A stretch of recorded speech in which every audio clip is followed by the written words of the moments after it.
一样的困惑，各位请看。干嘛不接我电话？我现在在你楼上，你给我下来！不行，必须下来！你不下来我就进去找你了。你干嘛不接我电话？你干嘛？你进来干嘛？我都跟你道歉了。道歉是什么？你还想要做你备胎吗？我受够了，你不要再来找我了，别找我。原谅我行不？我错了。你真的别来找我了，我现在工作，你不要找我，我真的受够了。跟他说你那个别那么冲动，他好像不太喜欢这种方式，你也别这样来找他了，咱们换一种方式，好吧？换一种方式，咱们到时候帮助你。在短片当中，我们的编导给大家提出了一个悬念，这个悬念就是在日常生活里面，情侣之间无法调和的矛盾应该怎么办？在编导的调节之下，这对情侣同意走进我们的演播室，听听我们4位老师的意见。接下来，让我们请出这对情侣，来，掌声有请。男主人公小刘23岁，来自湖南，是一名业务员；女主人公小鱼23岁，同样来自湖南，是一名文员。来，有请两位。他们手上拎着一只密码箱，密码箱里装的是彼此并不了解的一个秘密。你们愿意把这个秘密公开吗？我愿意。我愿意。谁能告诉我，为什么2个人如此的剑拔弩张？可能是我以前太不成熟了，伤害到了他。我想让他回到我身边，我打他电话也不接，给他发信息。我现在已经不想回到他身边了，因为我现在就认清楚他这个人就是把我当一个备胎。我没有把你当备胎好吗？你怎么没把我当备胎啊？那你这次失踪是怎么回事啊？3个月前你突然就消失，我联系你也联系不上，后来他给我发条短信，他说我的好闺蜜，我有女朋友了，你快来祝福我吧。改天我们约出来一起吃饭。我当时就懵了，我在想我怎么是她的闺蜜啊？所以我都跟你道过歉了。我现在已经意识到了，只要你是最适合我的，我都跟你道个歉了，已经跟你说清楚了，你为什么就不能给我一次机会了？这1个月来，我一直在联系你，我一直在找你，你为什么不理我呢？你拿正眼也没瞧过我。我现在已经不想见你了，我觉得我在你眼里真的什么都不是。你突然就跟我说你有女朋友了，那我们算什么？那你有女朋友，你干嘛还来找我呀？我既然是你的好闺蜜，那我祝福你啊。你们俩认识多久？快2年了。交往多久？是这样子的，我一直以为我们是以男女朋友的身份在交往，因为期间也很甜蜜什么。但是我现在我明确了，就是他一直就是把我当备胎。在你的界定里面，你们算男女朋友是吧？对，我一直是这么认为的。你凭什么这么认为呢？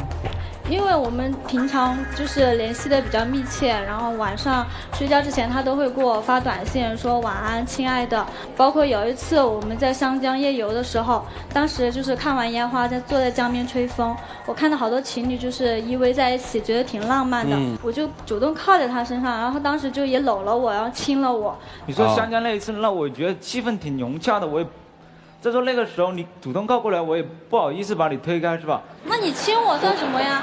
你既然是把我当朋友，那你不觉得你这行为也太过了吗？所以我当然就会误会啊，我就一直以为你就是很喜欢我啊。好。从什么时候你觉得好像你们这个交往关系出问题了？就是在我们交往半年多的时候，他当时也失踪了一次的。去哪儿了？搬到他前女友那里去了。他们就是复合了3个月，因为那3个月我也是就是找不到他人，也联系不到他。那时候我前女友突然出现，我也很意外，我也很惊讶，我也没想到会这样。再说当时我们认识也没多久，那个时候，这是在湘江拥吻之前还是在之后？之前，那是第一次失踪。第一次失踪。对，后来他给我打电话说，他说对不起，他前女友来找他了，他也不忍心，他就是还是放不下他前女友所以说才跟他复合了，是的确相处了3个月的。但是呢，后来他还是觉得跟他前女友处不来了嘛，他就找我，他想让我出面告诉他前女友我才是他的女朋友，就想要摆脱他。我当时就想我帮他出面了，他就会一心一意的对我好了，就不会再跟他前女友有什么关系了。但是他的前女友后来就3番5次的威胁我，经常就是夜晚给我打电话，他也不讲话，就是很诡异的。他前女友威胁你什么？发短信，他说如果你不离开他的话，我就找人打断你的腿。还挺厉害。后来我就说，如果你再威胁我的话，我就报警嘛。他就纠缠了他1个多月后，也就放弃了。放弃，然后你们俩就在一起了。当时他好开心的，他还请我吃了一顿大餐，当时还亲了额头嘛，就说谢谢嘛。我就以为我们俩就是他就一直把我当女朋友了嘛，因为再接着就是后来湘江啊，再就逛街，就是我们关系就更近了。3个月前，他突然又失踪了。后来他又给我发短信说我是他的好闺蜜，说他找到女朋友了。我肯定心里面绝对接受不了啊！这到底算什么呀？我还一心一意的对他好。那3个月你干嘛去了？就是我试着和另一个女孩相处了。前女友还是新女孩？新的。真的吗？又谈了个女朋友，谈了2个月，他觉得不合适就现在又过来找我。那不叫谈啊，我就是那个时候。就当时我跟他关系也没定嘛，我也不知道我跟他的感情是否能够继续走下去。然后当时有另一个女孩出现，然后我也很莫名其妙的就跟着她相处了2个月。当时后来我觉得那2个月，我越跟她相处，就觉得她对我越好，然后我就明白了。他就是这样子，就有别的女孩出现，觉得没有我好才会想到我的好，才会觉得我对她也很重要啊，就是这样子。你见过他父母吗，姑娘？我见过，就是有一次他让我去他家里，然后我当时以为是见父母，我以为是他要我隆重介绍给他父母，我当时还买了好多补品去给他妈妈，结果他在他父母面前说我是他同事。我那一次只是让你帮我送个东西，我哪知道你会买这么多东西？再说谈恋爱是2个人的事情，你干嘛要把父母扯进来？那为什么你父母问你我是谁的时候，你还是说我是你同事呢？我就不能是你女朋友？我这不是怕他插这个是发生在什么时候？是他第1次失踪还是第2次失踪？第2次失踪之前。我们2个人的时候，他就让我觉得我们2个在谈恋爱，但是一遇到朋友啊、父母啊，我就对他就很失望。有一次我走在路上的时候，我们本来是挽着胳膊就很开心，还在那里聊天。后来他大老远看到他朋友过来了，他就马上把我的胳膊给甩开了。朋友过来就是问他，哎，这是谁啊？就他说，哎，这就是我一好朋友。你说我怎么想？是啊，那个时候你也跟我关系没确定，我总不能在朋友面前给你乱介绍啊。哥们儿，我问问你，怎么叫确定了男女朋友的关系？你给我界定一下。就是他也没说出来，我也没说出来，然后我们都处于那种不是在你的心里怎么就叫确定了男女朋友的关系了？我就觉得要有一次正式的表白啊。他送给过你礼物吗？送玫瑰花。你送给他礼物过吗？我送给他情侣手表，他也很开心的就收下了，也带着。我当时收下的时候，我也不知道那是情侣表啊。他算什么？你先跟我们界定清楚。现在我觉得她是我女朋友。什么时候你觉得她不是你的女朋友？在1个月前吧，1个月前我可能是我对感情定义不怎么明确啊。那你好像第2次失踪的时候是已经在湘江拥吻过了是吧？那个时候还不算女朋友是吧？所以说我就觉得我是他的备胎呀，他一有别的女孩出现，他就不会理我了。那你为什么一而再再而三的犯这错误呢，姑娘？因为我很喜欢他。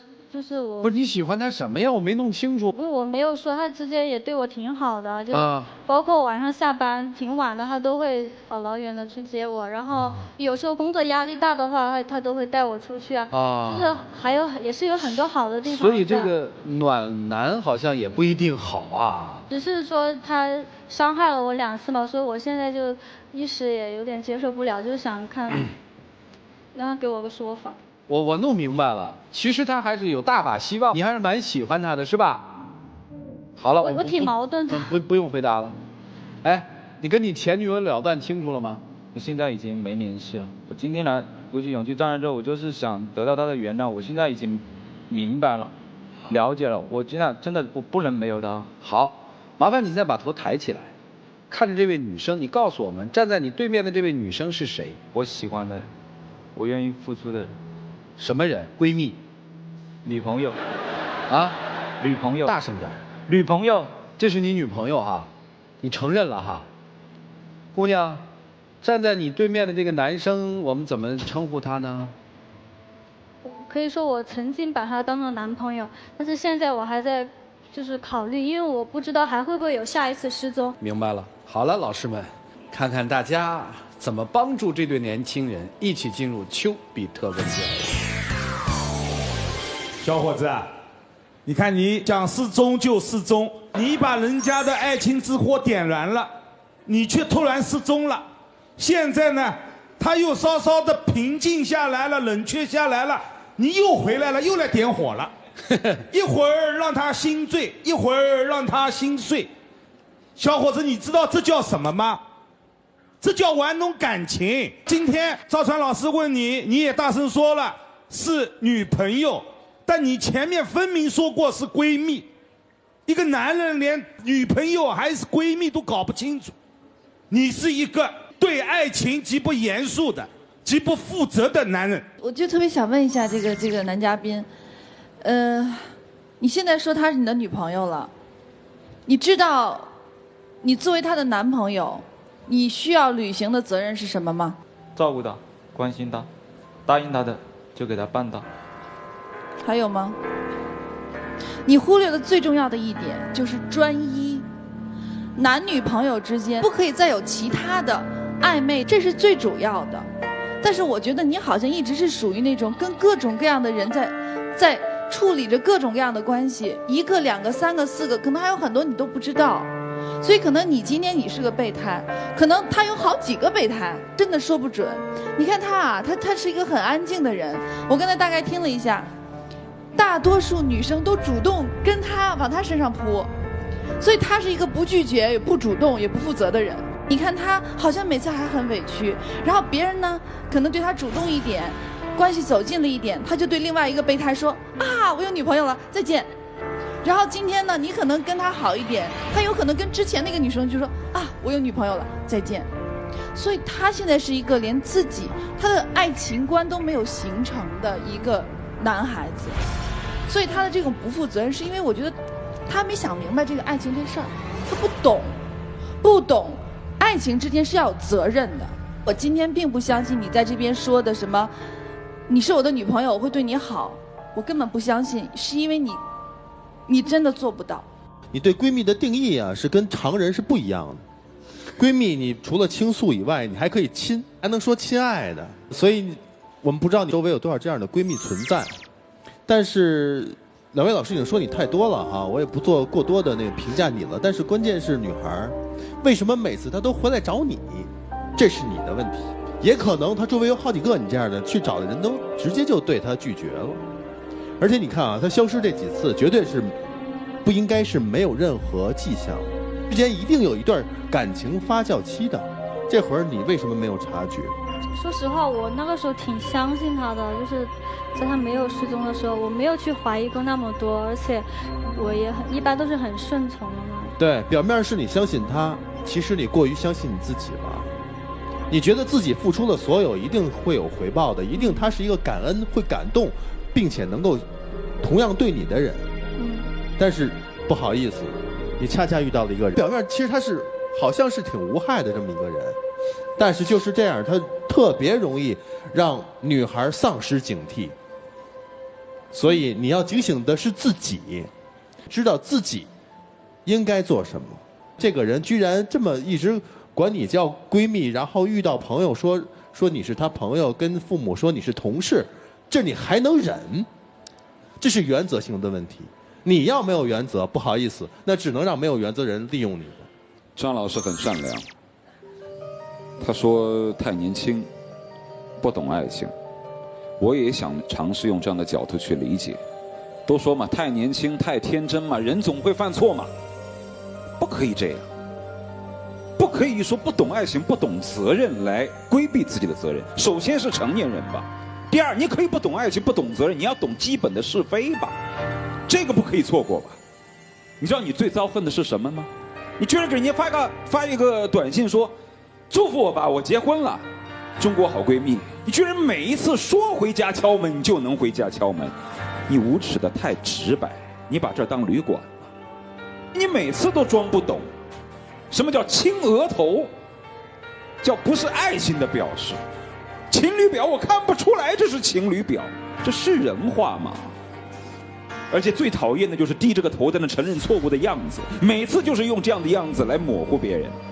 哎，你能不能真实点？你但凡有点羞耻心，你都不好意思说这个。有这样的人在，就有你这样的人陪着。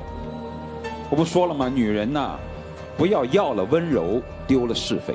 有些暖男确实很会温暖你的心，时常抚平你的创口，在你伤痛的时候给你来上一剂良药。但是你怎么不想一想，他走的时候头也不回，毫不留情，你怎么不想这个呢？一个人要尊重自己，首先是要尊重自己受到过的屈辱。好了伤疤忘了疼，不知好歹，这种人是没有自尊的。我原来我说句什么话？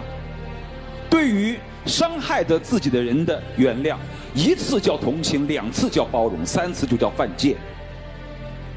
还不够明白吗？你每次就是想他对我好的时候，你想想他头也不回的时候，拔腿就跑的时候，你怎么不想？那时候你痛苦吗？我问问你，你痛苦吗？那为什么痛苦了你还要痛苦？痛苦了还要痛苦呢？为什么呢？这是没有自尊心了吗？其实你这样的人比他更可恨，更可恨。可恨的根源是在于，因为我们对你这样的人是很心疼的。待会儿赵传又要说我父爱泛滥了，我每次就是把当事人当作我们的朋友或者是亲戚，要不然我不可能会这样的愤怒的。如果我是你的爹妈，我就会跟你说你犯贱啊，你没有家可回啊，你伤痛的时候不可以找爸爸妈妈吗？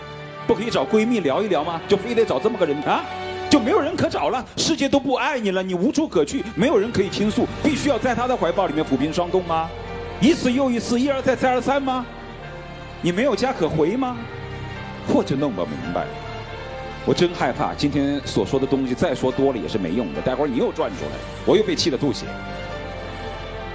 你要是为了他好，也为了你好，更为了你父母能够健康长寿，我拜托你离开吧。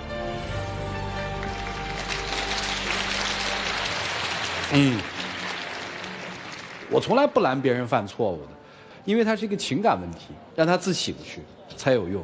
所以情感问题一定是2个人共识的。像他这样的情感，你能接受吗？现实是你挺接受的，而且我觉得你还挺享受的。你为什么会接受这样的虐恋？你自己想。兄弟，你这事儿做的确实让我没法替你说话呀。我就对你提一个要求，我希望你下面说的所有的话板上钉钉，对自己负责，对对方负责，对生活负责。一起进入黄金60秒。今天到这来，其实效果完全跟我想的不一样。我本来想一定要追归你，但是我现在没有任何信心了。我不知道你听了他们的还会不会回来，但是我在这还是想跟你说，我希望你回来。我觉得我以前对你做的错事，就应该让我来对你来弥补。求你再给我一次机会。如果连你都没有信心的话，那我又怎么有信心去继续相处呢？哇！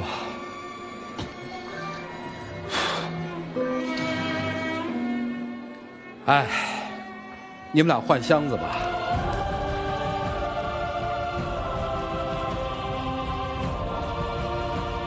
2位请回。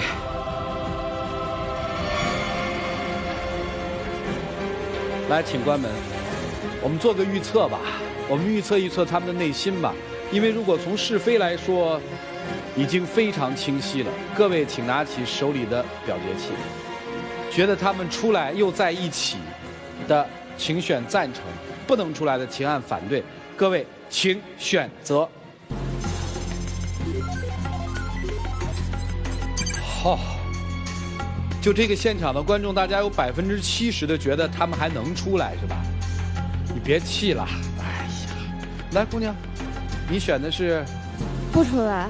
理由？其实我不能说，我觉得他们出来，我希望他们不要出来，因为你希望是吧？像这样的话，我觉得他们再在一起，女生心里就已经很有伤疤了。如果我是这个女生的话，我就揍他了。但是你怎么这么激动？因为我觉得作为一个女生，咱们自己的尊严一定得要。你想揍他吗？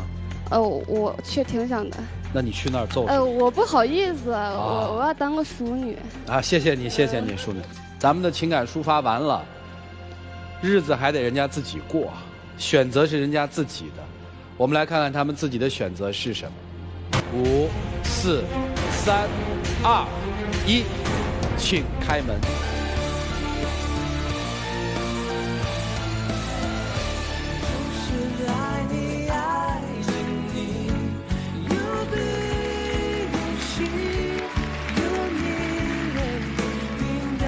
来，浪子回头金不换啊！希望真的回来了。哎，再有下次就别哭了啊！不会有下次。这是最后一次给他啊，有很多人啊都在想，最后的机会一定要抓住了，但是你会发现抓最后是人生最大的一个错误。当然，有些人也说人生是赌博嘛，是吧？来，请出我们的小花童，有请。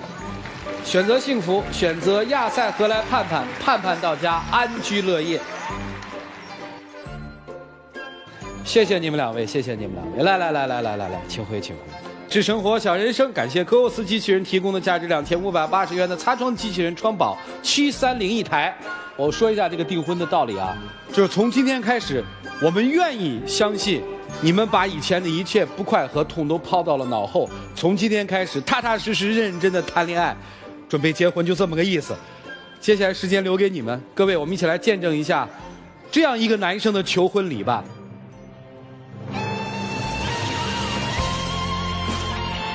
曾经有一个可爱的你在我的身边，我没有珍惜，直到我失去了我才追悔莫及。但我现在已经认识到我的错误了，我已经知道这世界上除了父母你是对我最好的，我不想再失去你，我也不能没有你，做我女朋友吧。这是最后一次。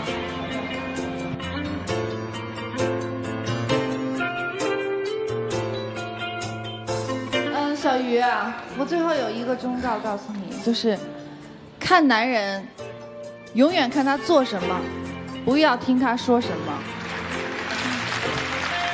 我建议大家还是给他们一些掌声。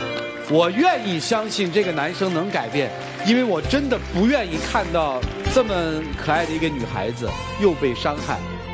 来，大家给他们掌声，鼓励他们吧啊！加油哈，加油！